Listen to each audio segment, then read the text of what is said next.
Hello and welcome back to my channel. Jacob here, and today I'm going to be doing another Paperbacks from Hell. This was not in the actual Paperbacks from Hell book by Grady Hendrix, but the author was and put out a lot of books around that time. This is Deathbell by Guy N. Smith. I will be talking about that in this video. Guy N. Smith is the author of a book series that a lot of Paperbacks from Hell is actually goes over, which is the Night of the Crab series, in which killer crabs, giant killer crabs, let me rephrase that, kind of emerge from the ocean and terrorize people along coastlines, and there's a bunch of different ones. I've only read the first one, which I will review at some point on this channel. I know I say that in a lot of these videos for a lot of books, and I do really mean it. So I do have a lot of videos planned. And if I catch up on my TBR, I'll have even more videos planned. But until then, let's talk about Deathbell by Guy N. Smith. It just says Guy Smith on this, but a lot of his other books actually have the N in it, in the middle. And it says, Deathbell. It was a peaceful little town. Then the sweet chimes rang out and the bloody terrors began.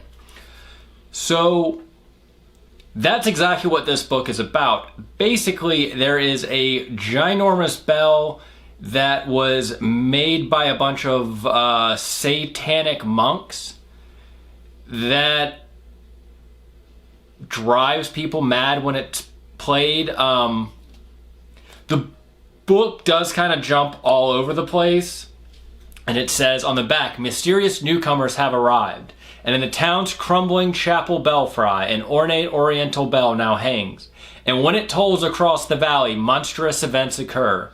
A harmless young boy is transformed into a tormented animal. Deaf children hear its terrible message and see horrible visions of mutilation. Stampeding villagers break into a panic of mindless carnage. A helpless teenager is savagely assaulted in a dark country lane. An innocent child lies dying as blood seeps from her tender ears, and Julian Dane returns to the village, following his mother's violent death, to discover that a curse of hideous power hides in the slow, soft, sinister tolling of the ... death bell. And while Julian Dane is kind of the main protagonist, a lot of this book is basically a collection. The chapters are basically just short stories in a way of the effects this bell is having across the entire town. It basically drives people to all form of madness and quote-unquote sin, which can be as minor as two married people having an affair that they wouldn't have, but once the bell plays, their primal urges take over, to someone killing and eating somebody else. And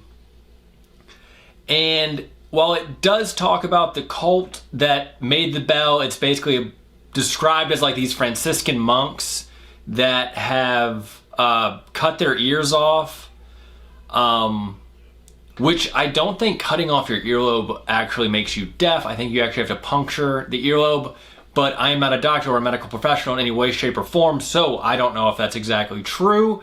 If anyone does know that, feel free to leave that in the comments, because that would make the book make a little more sense. But basically, a family has moved into a super creepy house that used to be a monastery until some very bad things happened there. And we are led to believe that these monks once lived there. This family has also brought with them a mysterious bell from Tibet that they want hung in the bell tower. And the townspeople very quickly realize that whenever the bell is played, bad things happen. People die in their sleep or have strange seizures. Deaf children start crying and acting out. It's just all sorts of things, and it goes so far at times to make it seem like the bell is protecting itself with supernatural means, although that doesn't quite make sense later in the book. So like I said, it does seem like it jumps around a lot. I did overall like this book, and I'm glad I got it. And it does feel like, especially near the end, that Guy Smith was maybe going to revisit this in a later book, as he does have several series. Once again, he has the Killer Crab series. He has Sabbat, which I haven't read. And then I think he has another one about like it's either the undead or something else. Either way, I'm not really sure. But he is an author that's known to do series and sequels. And it definitely feels like maybe he was going to revisit this cult at a later point. And it makes me wonder if maybe he did in short story form somewhere and I just haven't come across it. You know, I don't know. Overall, this was an interesting book. If it's your first time reading Guy Smith, I wouldn't recommend starting with this one. I would maybe jump into more like, he's got a book, I think it might just be called Bats, about killer bats. He's got other books about, you know, the Killer Crab series is really good. I haven't read Sabbat, but I've heard good things. He's got a book called like The Slime Beast, which I actually really enjoyed. You know, he was a very prolific pulp horror author, and a lot of his books, I think, show that. They're very action-oriented, which I enjoy, and they are very quick reads. I haven't, you know, picked up one of his books that was doorstopper by any means, or even, I haven't even seen one that's over, you know, 300 pages. I mean, this one's only 222, and yeah, it feels like a quick read. Like, I think I sat down and read this in a couple of hours. Because honestly, it feels like it's about as long as like a Fear Street book in a way, except obviously more adult, which makes it fun. I like this book. Once again, I do say if you're going to read Guy Smith, maybe don't start with this one, but come back around to it later. If you find it in a used bookstore, definitely pick it up. I'm not sure if there's actually ebook copies of this available. I know there are copies of some of his work, and other of his works are pretty hard to find. I think there's a press in the United Kingdom, which is where I do believe he was originally from, that is trying to put out a lot of his back issue stuff in electronic form. But I'm not really sure if they, you know, how that's going. I've seen some of the books have been done, not all of them.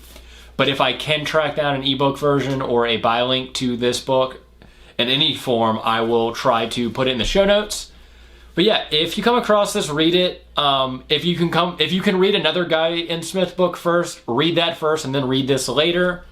Because the only thing I'm afraid of is someone might read this, not like it, and get turned off on the author as a whole, and that would be a shame because his books are really good. This just isn't his best book. Not bad, but not his best. Still.